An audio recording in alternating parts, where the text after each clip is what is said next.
Hi, Jen, and welcome to the Natural Birth Podcast. How are you? I'm doing well. Thank you so much for having me. Thank you Uh, for coming on this early in the morning. you're welcome.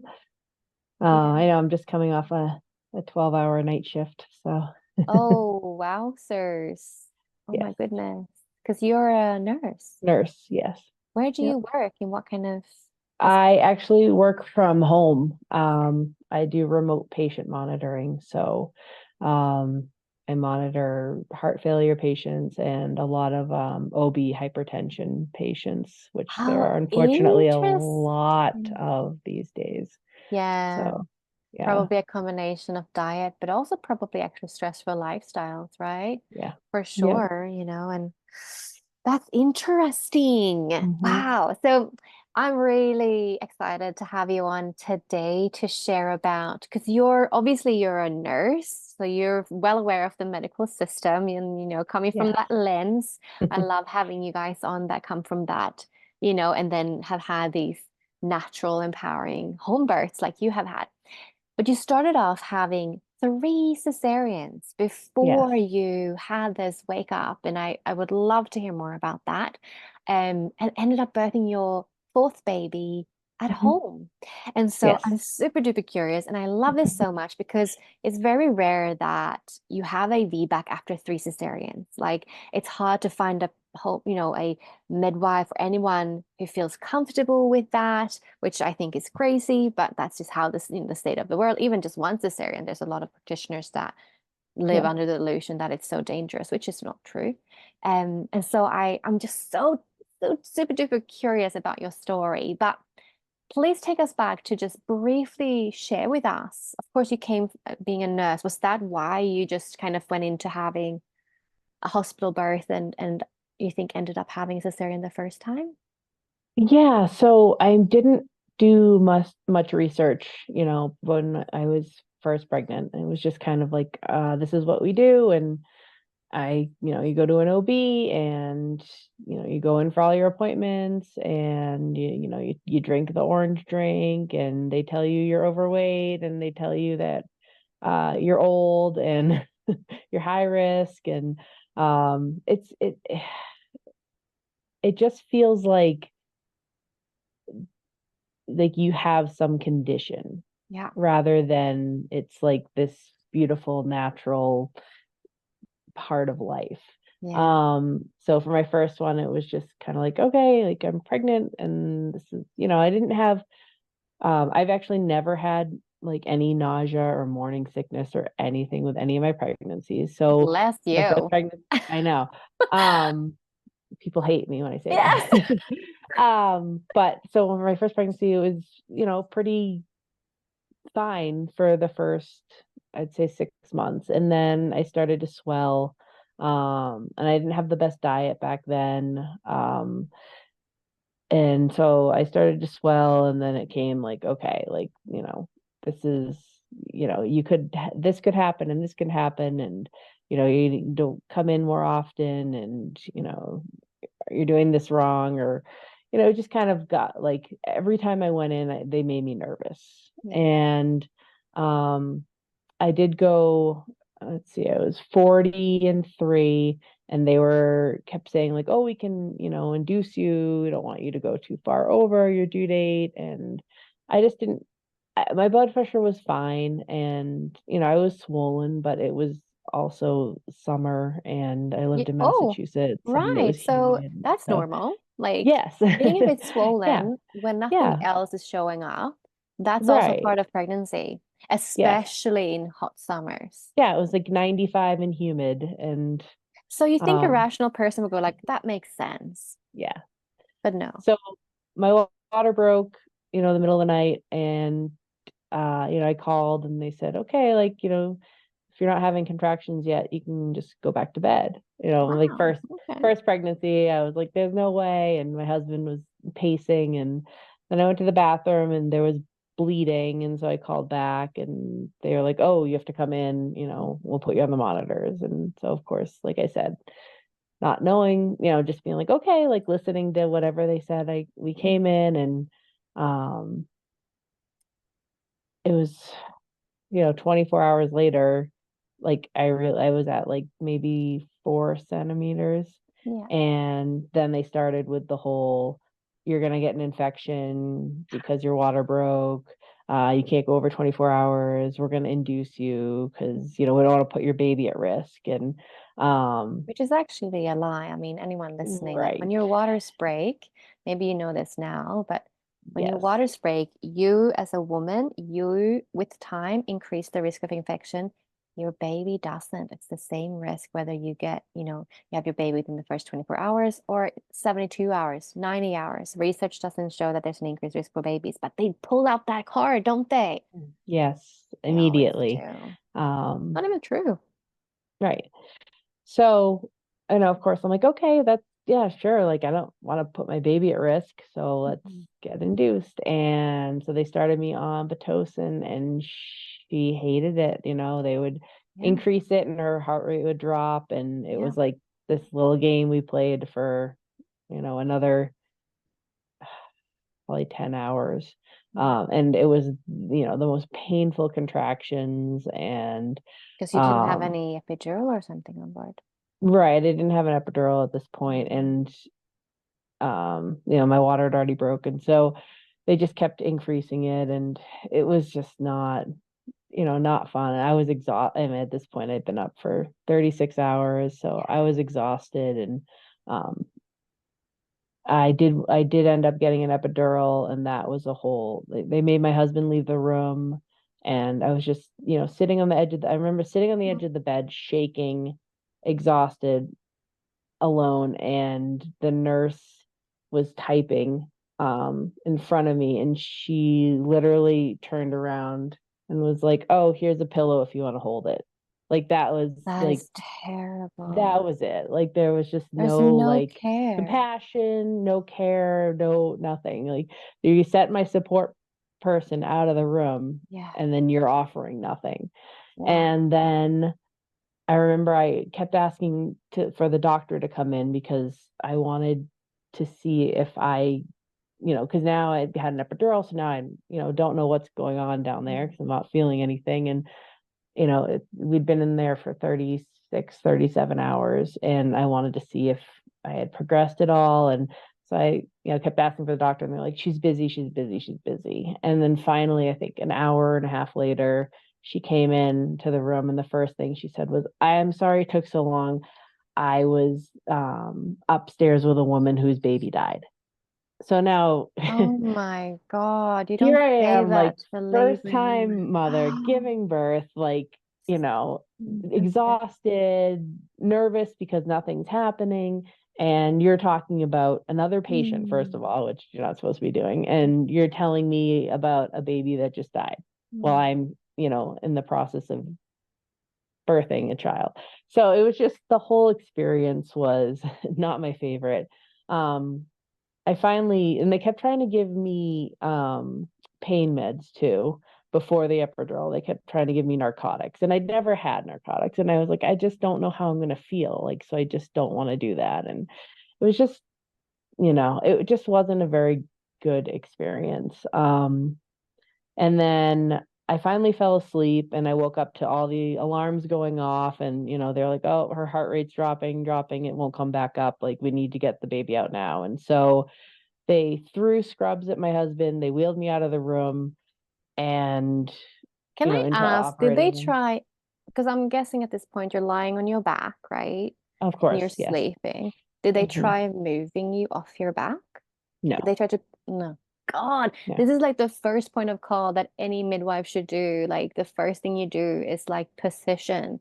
If your baby's right, heart rate just drops out of nowhere, your baby's probably getting further and further down, and then you have a compression of maybe the cord or something. Like the first thing you do is checking, oh, it's position. We just move you to one of the sides to see if it releases the cord compression. And they didn't do that. right. They just rushed you away. You were sleeping. That's crazy. It must have been Yeah, so traumatizing. So yes. traumatizing. So it was just like being woken up, and just next thing I know, like they're cutting into me. And I mean, it wasn't painful, but I felt everything. Yeah, yeah. And my husband was in the hallway, not having any idea where I was. because they just literally left him. So he had to like flag down a medical staff, and they finally brought him into the room like while it was like, they were taking the baby out. Like they didn't even wait. And then so it was just, and I was so sick from all the meds. I was shaking, I couldn't stop. And yeah, it was just, and she was fine. And it was, it was, oh, she got She out was good. healthy and Yeah, she came out everything. screaming. Yeah. And, So that you shows know, you there was nothing wrong. And this is the thing. This is why I wanted to stop you there because this is what happens 90% of the time. Yeah, mhm, sometimes we need emergency cesareans, but this is a problem. right. And I mean, like I said, if I hadn't been induced, if I had just waited till she was ready to come out, would Yeah, it have been a different scenario? yeah, So, but like I said, she was healthy and everything was fine. And I actually was very lucky. I had like a good recovery. My mm, body recovers well. So, that's but it just wasn't what I wanted, wasn't what I had planned. And I just kind right. of, looking back now, I'm like, I just followed what everyone else told me to do. And instead Yeah, of, I should, done my own research and really like looked into a different, a different way of birthing. And um so anyways, but I didn't do that. And then after I got pregnant with my second baby, it was like, oh well, you failure to progress and you probably wouldn't have been able to have the baby vaginally anyways, and so we'll just schedule you for another C-section because you've already had one. It was like I wasn't, not that I wasn't given the option, but they made me feel like, why would I even try for a vaginal birth if I've already had a C-section, and why would I want to go through that again? And because obviously that, you can't birth babies. Obviously your body's broken. Obviously you right. can't birth babies. Yes. And this is And this is just the normal story though, isn't it? Like you yeah, are unfortunately just really just the statistics of most birthing women in the world right now. Like this is their right. story. Your story is their story. This is the normal birth in our society. Like this is normal. Your Oh, birth is yeah, the most absolutely. normal, which is so scary and so horrifying that this is what most people go through. And it's considered normal by the establishment, it's considered normal by the powers to be. Like this is women are faulty. We need to save them and we need to just up all the technique and all the tools and all the technology to save these women from themselves. Right. From this like horrible medical condition that they have called pregnancy. Totally. So, right away they're like, oh, you're high risk because you had a C-section. And Yeah. so, I, it's like, okay, I'm high risk. And again, it was like, you're overweight and you're getting older. And so my second pregnancy, I think I was just so stressed out that my blood pressure started getting high, Yeah. very like early on. And, and then it was, you're even more high risk. And, uh, you're going to get preeclampsia and all this stuff. And so I did end up with preeclampsia. And then they took the baby at 37 weeks. Mm. Yep. So again, he was fine and healthy. Um, this C-section was at least a lot calmer Yeah. and a lot better than the first one. But again, not what I wanted. But at that point, I didn't really know any better. So I was like, okay, like, well, this wasn't an emergency, and I got to pick the music they were playing, and everyone was very calm, like get on the table, and I was, you know, all the meds were in before they started cutting. I didn't feel this one like I Mm. did the last one, and I didn't get as sick. So that was the second pregnancy and birth. And again, like I said, a healthy baby. And he Yeah. was big. He was 8'6", 3 weeks early. So, then it was the whole like, oh, like if you had gone full term, like you never would have been able to get him out because he was Yeah. so big and all that stuff. So that was so they were 2 years apart, and then we went back and forth if we were going to have a third. Um, but we ultimately decided, we'd have one more child, and three was a great number. And so I got pregnant again 3 years later.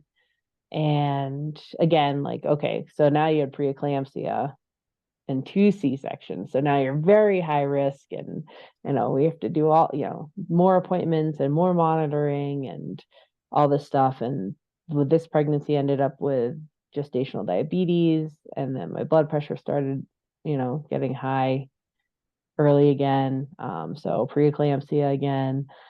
And it was a horrible pregnancy. Like I Did was you have swollen early. preeclampsia like with all the things though? Or was it just that? It was the protein in the Mm, urine and the high blood pressure, the swelling. yeah, right. Yeah, so I had it all. Yeah, So again, 37 weeks, C-section. a Right. C-section, um, and my blood sugar and my blood pressure was so low that I couldn't even hold her for like the first hour and a half because I was afraid I was going to drop her.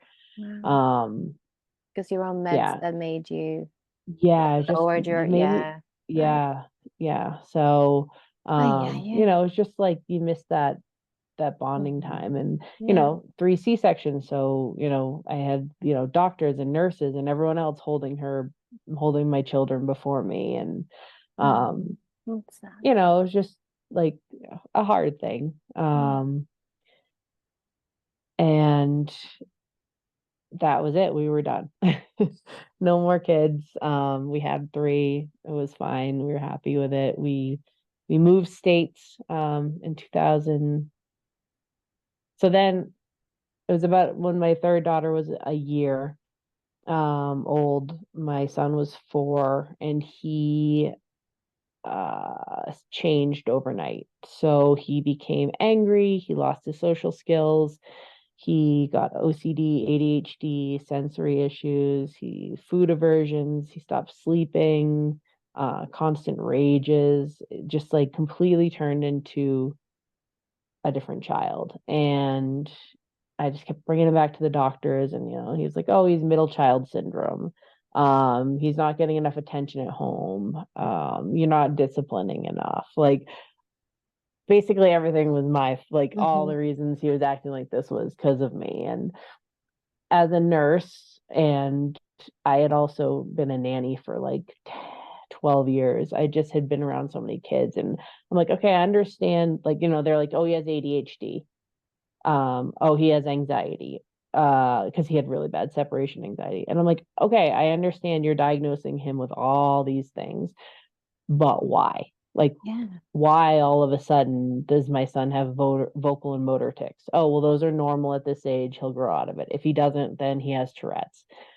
Oh, And it just like went on and on like this for months. And I got desperate, and I started asking in moms groups, like, has anyone, had any experience with this? And finally some mother was like, "Oh, has he ever had strep throat? Have you heard of pandas?" And I don't know if you've heard of pandas. please share about it so the listeners can. So pandas is let's see if I can think. It's pediatric um autoimmune neuropsychiatric syndrome associated with streptococcus. So it's basically, pandas is when the strep infection, your body creates antibodies to fight it, but instead of fighting the strep infection, they they start attacking the body itself, and they attack the basal ganglia of the brain, and they cause neuropsych symptoms. Um, then there's PANS, which is pediatric acute onset neuropsychiatric syndrome. So that's basically any other illness causing the same thing. So basically, it's brain inflammation. Mm. So brain inflammation caused by toxin overload. It could be viruses, mold, Lyme, um, Yeah. heavy metals, vaccine injury. So any of these things that basically cause inflammation in the body, inflammation of the gut, inflammation of the brain, and then they cause neuropsych symptoms like ADHD, OCD, sensory issues, oppositional disorder. And so I started looking into pandas because he had strep throat like, a year before. And I was like, oh, maybe it lingered. Maybe we never got rid of it. Maybe it was somewhere else in the body, because you can get strep. You can get anal strep. He used to break out on his face, and I had got them cultured. This was after we found out, that he did have it. And they came back as strep like on his face. So like it doesn't have to be, he never got strep in the throat. Like people think it's the only place it can happen. But anyways, we ended up going to a naturopath. Because the pediatrician told me that pandas was not a real diagnosis, that it didn't exist. The wait list for the psychologist who dealt with pandas that we found in Massachusetts was like a year-long wait list. Yes. We went to Boston Children's Hospital to a PD neurologist there, and she basically said he had textbook pandas symptoms, but because his strep titer wasn't high, that their hands were tied. And they offered to put him on risperidone and guanfacine, which are antipsychotics and a blood pressure medication at 4. So it was just like, again and again, like nobody could tell me why all of a sudden this was happening.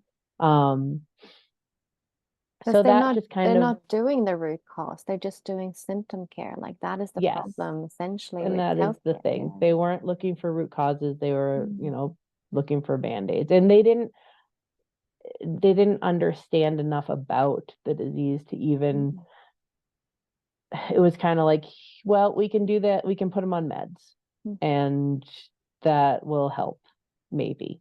And for me, that wasn't good enough, for my 4-year-old son who deserved better. And so I just went down the rabbit hole and I started researching everything. And, that's how we kind of got into the whole like holistic way of life. And we got rid of all the chemicals in our house and, laundry detergents and soaps and shampoos and, cleaning supplies. We got rid of anything toxic. We went, organic diet, gluten, dairy free, anything that would cause inflammation in his body. We met with a naturopath who tested him, and he came back high for a mold. So we had our home tested for mold, and we had it tested twice. It came back fine, but I was just so sure that we had it because of my other kids' symptoms too. I started, ripping up carpets and putting holes in walls, and we ended up finding it in 14 walls of our house, from leaky windows. So, my 2-year-old came back toxic for 5 different species. They all tested positive for Lyme, as did I. So I'm assuming I gave it to all 3 kids in utero. And then his aluminum levels came back high as well. So it was like this perfect storm of toxins, and his bucket just overflowed. And that's kind of what happened. So, like I said, we cleaned up his diet, and we started working with a naturopath. We started, less screen time, more outside time, grounding in nature. No more tap water. We started filtering our water with reverse osmosis. We did neurofeedback. I bought a trampoline for rebounding to get his lymphatic system circulating, to help, rid his body, rid toxins. And he was deficient in a bunch of nutrients because he had leaky gut. So, basically he wasn't absorbing any nutrients. And so he was low in vitamin D, low in vitamin C, low in B12. So we had to, kind of supplement those. And, and he turned around in like 6 months. But the mold was the big thing. So we ended up, trying to remediate our house for 3 months. But it just, for me, I don't know if it was the energy but I was like, I don't feel like we can heal where we were sick. We were so sick. Mm. And, it just kind of caused havoc for my entire family because we were just so focused on him. And then my Right. other two kids were actually diagnosed with PANS as well. They just were a lot milder symptoms. My littlest was only 18 months, but, she toe walked, she had yeast overgrowth. She cried all the time. She didn't sleep. She was just like kind of an angry child. And my oldest child, she had insomnia too. She was still wetting the bed at 7 years old. And so I was just like, let's move. Let's start Start over. new. And Yeah. so I had read you could, people had healed from mold in drier environments. I just was like, I'm gonna try out Utah. I don't know why. I just picked the state. I had been there a couple times before to visit friends, and I loved the mountains. And you don't get much drier than out here. And so um, I brought, I took the kids, and we moved out and to try it out, and they all seemed to be doing better. And so we ended up moving, and we left like 95% of our stuff. We got rid of it and just started over fresh. Nice. And yeah, so we were living in Utah for 2 years. And I was taking a homeopathy class, and this woman's friend brought a body scanner machine, and she said, "Does anyone want to volunteer to use it?" And I said, "Oh, I'll do it." And so she took a scan of my body, and it basically shows like imbalances in your organs and stuff like that.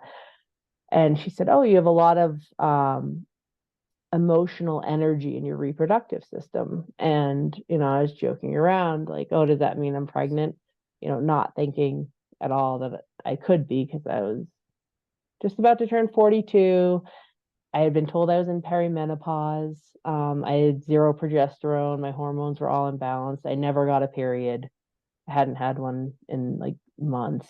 Mm. um and so I was just joking, and she's like, "Oh, I don't know, I've never heard that before." And I was like, "Okay." So we kind of just went on. And I got home that day, and I was like, huh, I'm just for peace of mind, I'm gonna get a test, because I know I'm not, but I'm gonna get a test. And those lines came up like boom, like immediately, like okay. So we were, my youngest was turning 5, and they were independent, and we were, I was, yeah, not expecting to have any more children.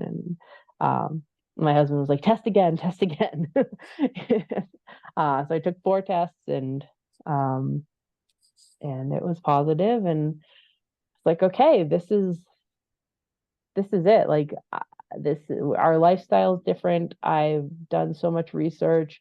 um I was All my friends in Utah were kind of like a little more holistic, and most of them had had home births. And they were like, "Oh, like, oh, I have a great midwife. I have a great midwife." And I was like, "Oh, okay. Like, you know what? I, let's. There's no reason I really couldn't have had a vaginal birth, like no physical reason. So until I'm, high risk, let's see what I can do." And so I started interviewing midwives. And Utah state law, if you've had more than 2 C-sections, you cannot have a VBAC. So if you're Right. licensed, yeah. So I was like, "Oh, that's not gonna work, because even if I go to the hospital, like they're not gonna let me even try. Like there's no way." And so I had to find an unlicensed midwife um to do a home birth. And so I interviewed, I think, 5.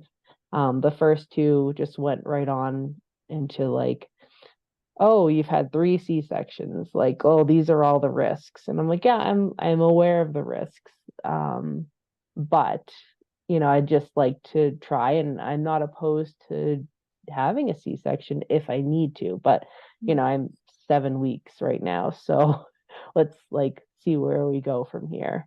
And like I said, I had changed my lifestyle, and so I was like, all right, I'm going to do, high protein and Mhm. just really watch my nutrition, and I'm going to walk every day, and um and I'm just going to be positive about this. And so Mhm. finally I met with this one midwife, and she was like, let's do it. Let's do this. Like, this is great. I think you can have a beautiful home birth. And I was like, oh, okay. Like, just her whole positive mindset was like, oh, okay, like she believes I can do this. So that's when I was like, all right, I think like the most important thing going forward is my mindset. Like,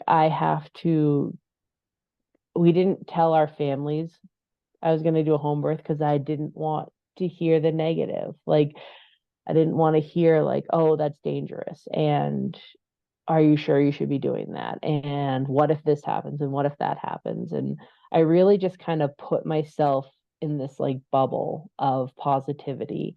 And I watched all these home birth videos, and I watched them with my kids. And it took a little bit for my husband to get on board because he was traumatized. Like, Mhm.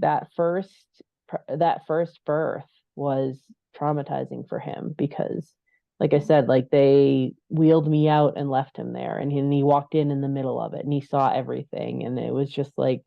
And then, the second pregnancy, they had talked to him about like, well, she could go, with preeclampsia, she could start to bleed out and hemorrhage and die.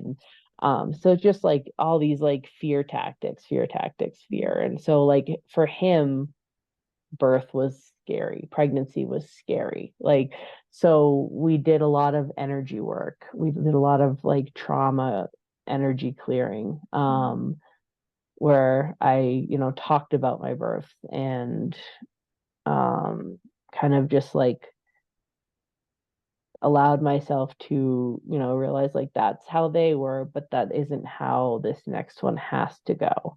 Mhm. Um, and so, like I said, I did, herbal teas, and I ate well, and I did a lot of meditation. I kind of made this birth vision of how I wanted my birth to go. And I would think about that. I would, go and like meditate and think about like they call it like I forget what she called it, but it was like my happy place. Like, if I could envision exactly how I wanted everything to go, how would it be? And I would just kept like playing that over and over in my mind. Um and I never had high blood pressure throughout the entire pregnancy. And I didn't even swell until the very end. I had zero complications. I did not have gestational diabetes. I never once was told I was high risk. I never once was, you know, told I had to do anything. It was, how do you feel about this? Do you want to take the glucose test, or is there something, another way you'd like to do it? So I decided as a nurse, I checked my blood sugars for a Mm. week, Brilliant. 3 times a day, because I didn't want to take a drink with dyes in it and all that sugar. Um, and then it was okay, like, where do you want to give birth? And do you want to, give birth in a tub? Do you want to, what positions are you thinking about? It was all like, what do you want? Mhm. And not, you are this and you have to do this. Mhm. There was no fear. Mhm. And like I said, that's why, like, I mean, I was 40 40 weeks and 4 days.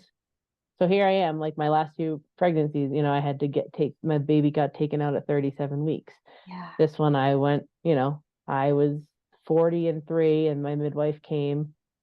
And she came to the house for all the visits, and my kids were involved. And Mm. it was just so nice and How it empowering should be. and How it should be. calming, and just it was just like this beautiful experience from the beginning.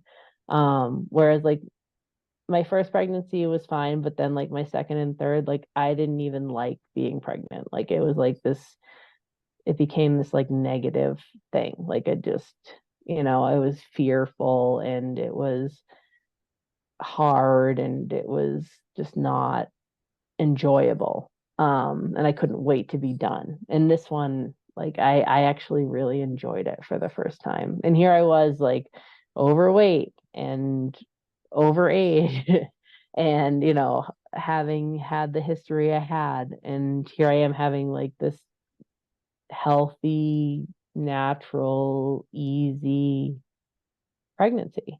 And I And also remember, that's, you were also just having this different lifestyle. That's the yes, thing, like yeah, with gestational diabetes, I mean, many women can change it with diet, can, if yes, they get labeled as it, can have it diet controlled. And the same with preeclampsia.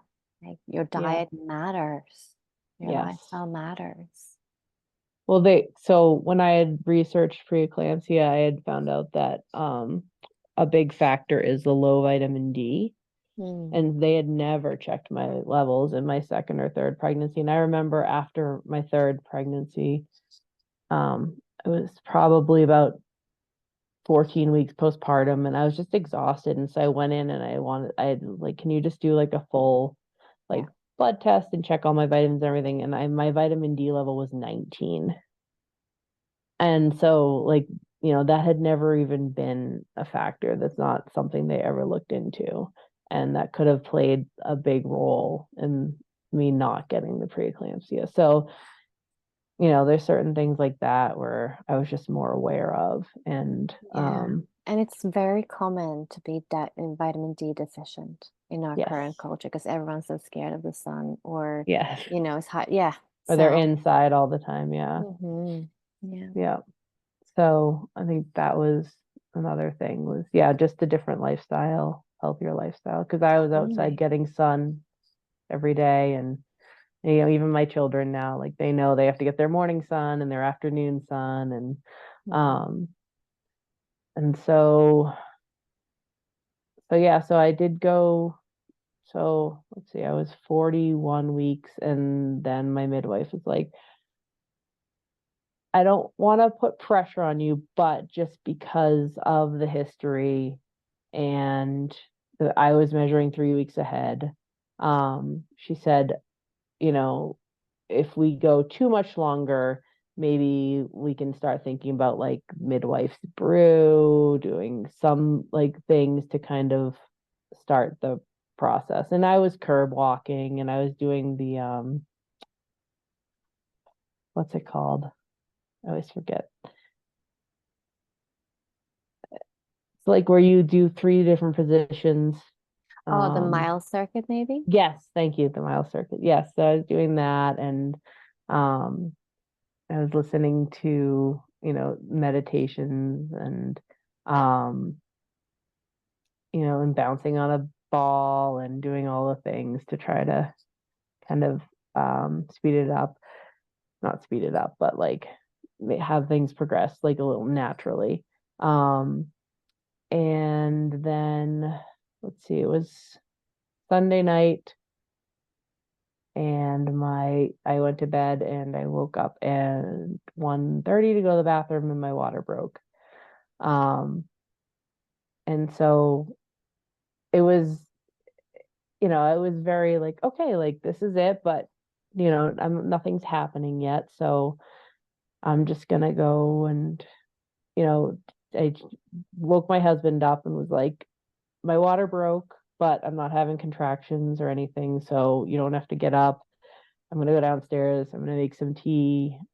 I'm gonna, just put on like I put on a comedy show and I was just bouncing on the ball and just kind of just doing my own thing. And um, I did start having contractions about an hour later, and then they were coming every like 5 minutes. They weren't strong, but I just called my midwife and let her know. And she's like, okay, keep me posted. If they start to get stronger, and closer together. And so then I'll, it's like 4 in the morning now, and they were closer together, and so I called her back, and of course, I'm like my first vaginal delivery and my first home birth, and so I was like a little nervous because she lived 45 minutes away, and she's like, okay, well, I think I'll come and just I'll just come and see you. And so I called my doula too, and she came. And oh, I have to say, if you're questioning on getting a doula, I 100% recommend. She was my lifeline. She was amazing. Having her there, I didn't even realize how much I was gonna need like another support person, because my husband great, but he's a little nervous, and he was nervous about the whole thing. And so like she was there for him too. And it was like it was just I don't know how I would have got through it without her. And I actually didn't even um hire her till I think I didn't even meet her until about 3 weeks before I was due, because my friend was originally going to be my doula, and then she ended up having to move about 2 months before I was due. And so then I was like, oh, I just won't have one. But then I don't know, I just kept in my mind, I was like, no, you do, you need to. And so Yeah. I highly recommend a doula, because she was just so great. She just knew like what I needed, and she was there when I needed her, but she also knew when to back off if I didn't want to be touched. So it was great.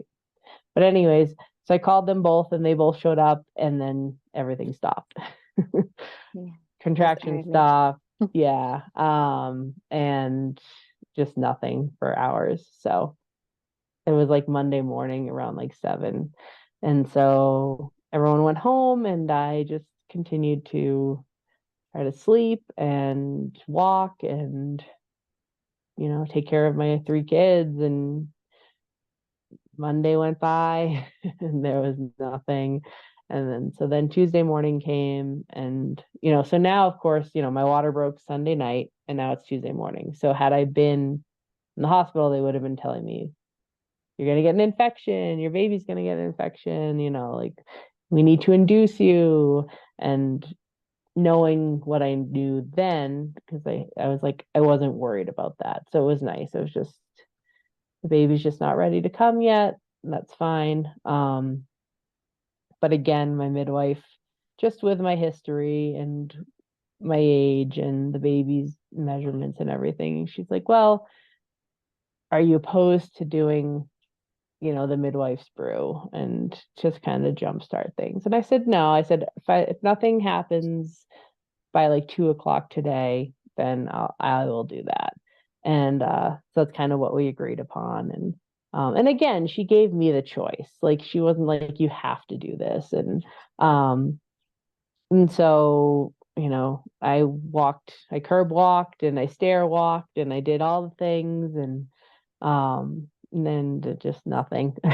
So, 2 o'clock, I did take the midwife's brew, and then I did the mile circuit, and then I fell asleep. And at 2:45, it was like that first contraction hit, and they didn't stop. So it was, every 2 minutes, every 1 to 2 minutes, intense, because that castor oil makes them pretty intense. And then my Yeah. water had broken, so I had no sac. So it was just like No cushioning. no cushioning, no cushioning. And I totally understand why people, are like, okay, I'm going to the hospital, I'm getting epidural, because it was intense. The only place I was happy was in the shower, and I would start crying when that water would get cold, because I would stay in there as long as it was hot, and just by myself and just up against the wall, and I was doing my breathing. And I had heard that your mouth is connected to the cervix, so the opening and the being like slack jawed and loose and making like the low O sounds helped everything open. And so that's what I was just doing in the shower up against the wall, just moaning. And my kids kept coming in and be like, are you okay, mom? And I'm like, I'm fine, I'm fine. Um, but yeah, I just went back and forth from the bed to the ball to the shower.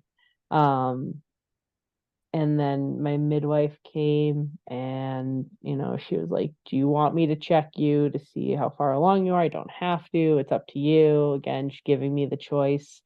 Um, and I think it was about 5 o'clock by this time. So been like 2.5 hours.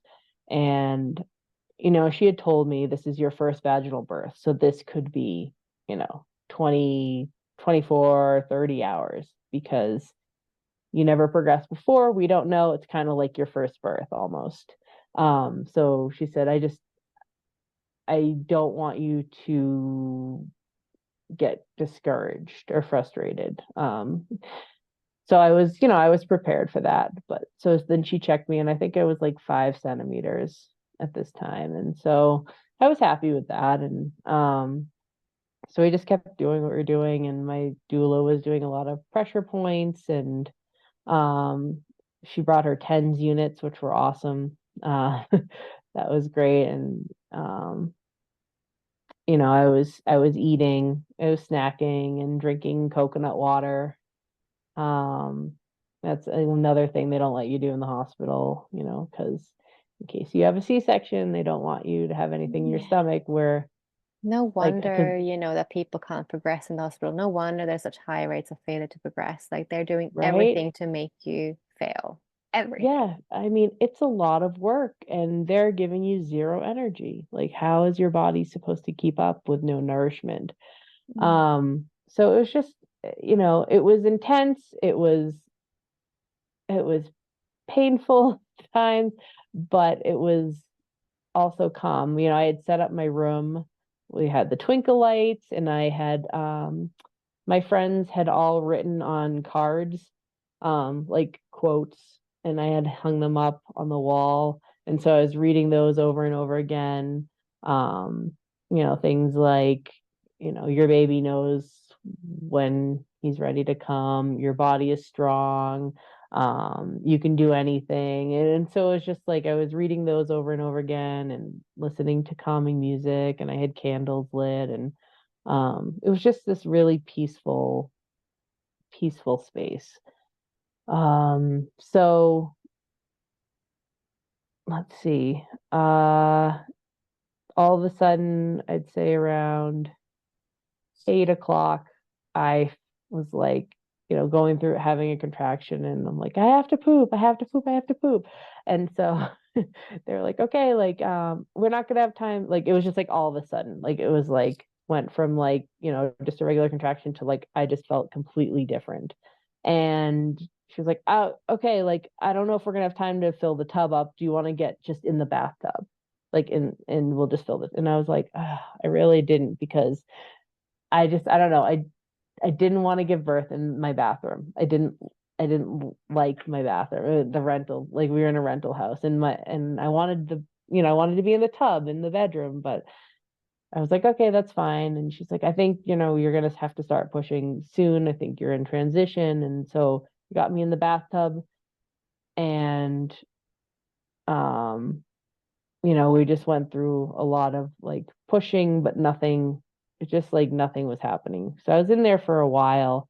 Um, and my midwife was like, all right, let's get you out. She's like, are you okay if I check you again? And so we got back on the bed, and she checked me, and she's like, he went back up.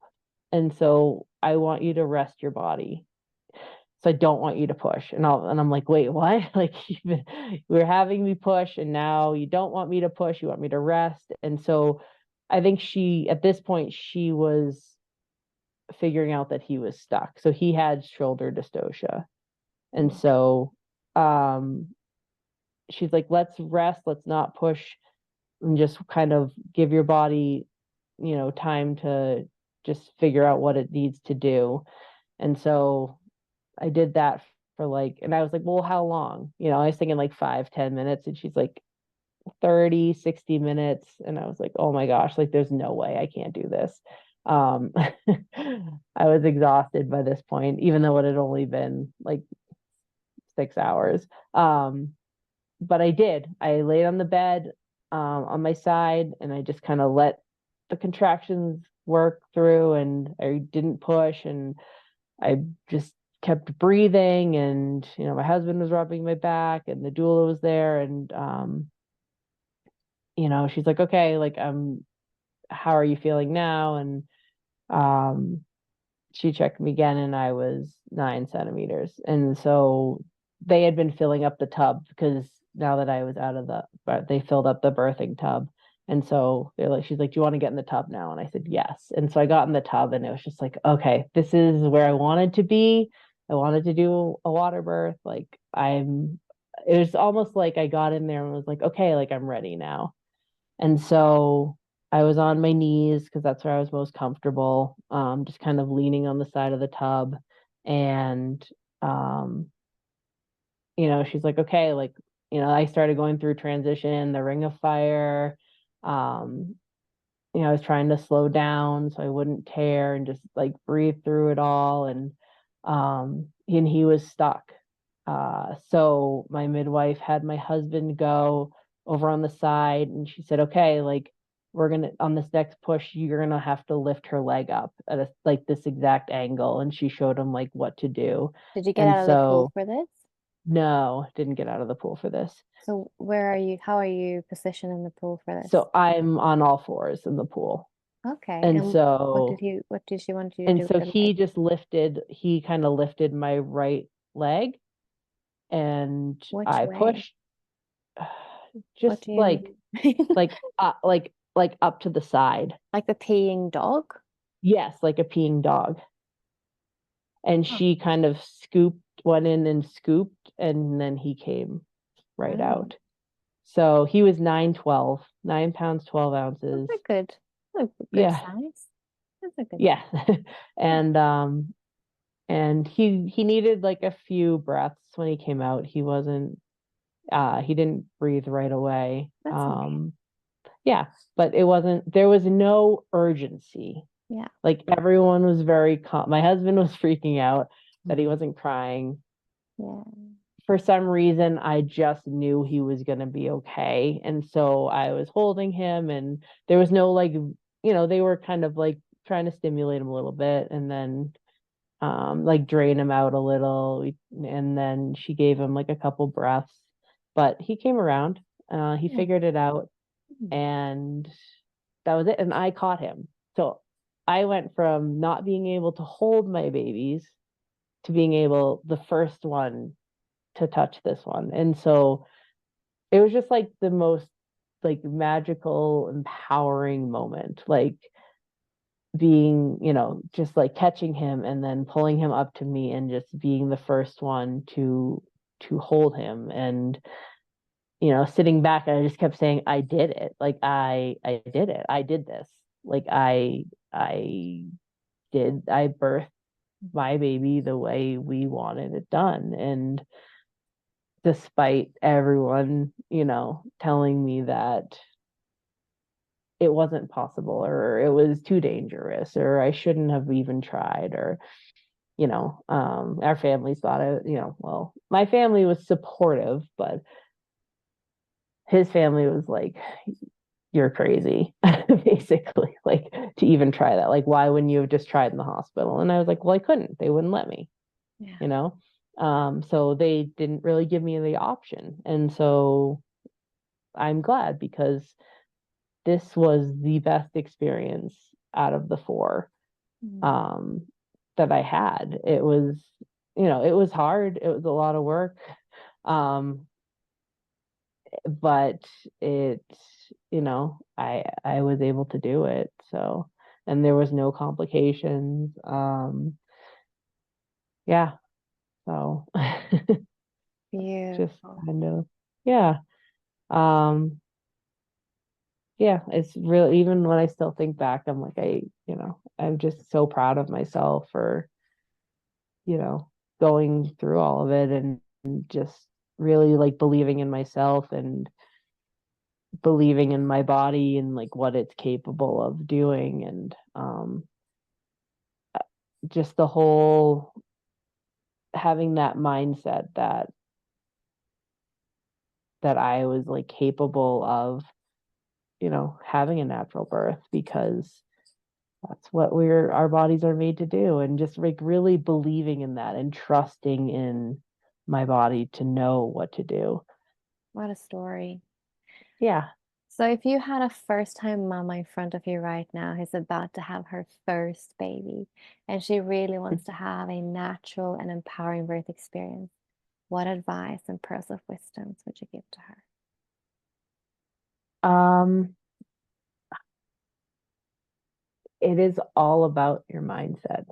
So believing you can do it, believing that your body knows what to do, um, really like meditating, like that, like just like focusing in on like this positive, making your whole pregnancy a positive thing has so much impact on pregnancy and birth and everything. And just kind of um, you know, keeping that peaceful, like peaceful mindset.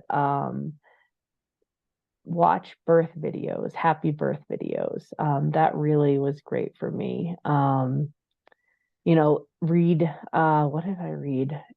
In a Garden, You mean Ina May Gaskin? Ina May Gaskin. Yes, that one, that book.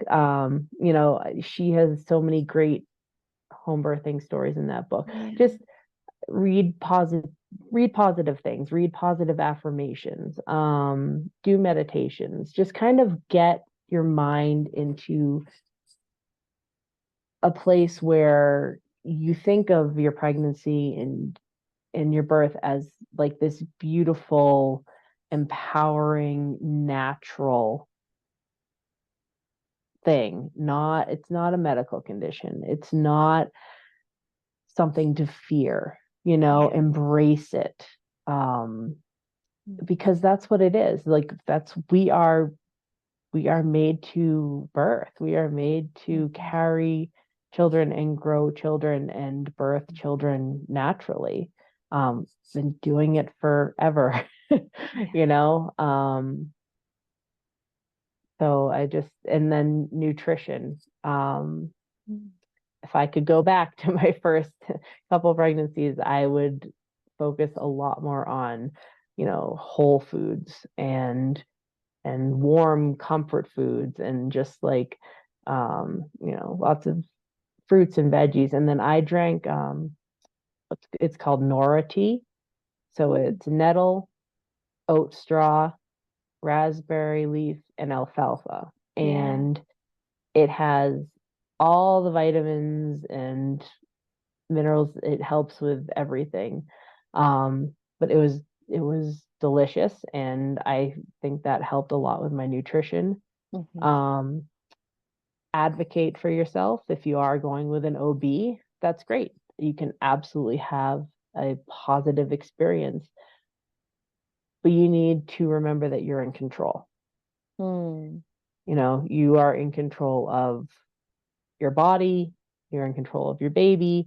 Um, and just make sure you have that confidence to tell them what you want and what you don't want. Mm. Don't be afraid to question people. Just because they're doctors doesn't mean they know your body better than you do.